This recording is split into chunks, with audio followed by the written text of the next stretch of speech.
In today's video, I'm going to teach you how to integrate Surveymonkey with Zapier. We'll connect Surveymonkey to Zapier so that every new survey response can automatically trigger an action in another app. For this walkthrough, I'll show an example that sends an email with Gmail when a response arrives. You'll need active accounts for Zapier, Surveymonkey, and Gmail. Start by heading to zapier.com and signing in. Once you're in, look to the left sidebar and click Create, then choose Zaps to open a fresh automation. You'll see two main cards, Trigger and Action. The trigger is what starts the automation. Click into the trigger card. In the app search box, type Surveymonkey. If you don't see it right away, check your spelling and then select Surveymonkey from the results.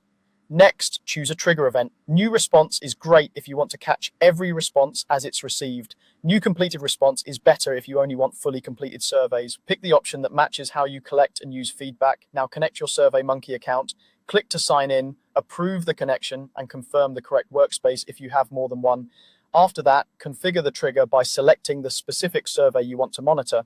If your survey uses multiple collectors, pick the one you need so you don't miss responses or pull in the wrong source. Click the test button to pull in sample data. If nothing appears, submit a quick test response in your survey and run the test again. You should see fields like question text and answers. These are the variables you'll use later. Move on to the action card.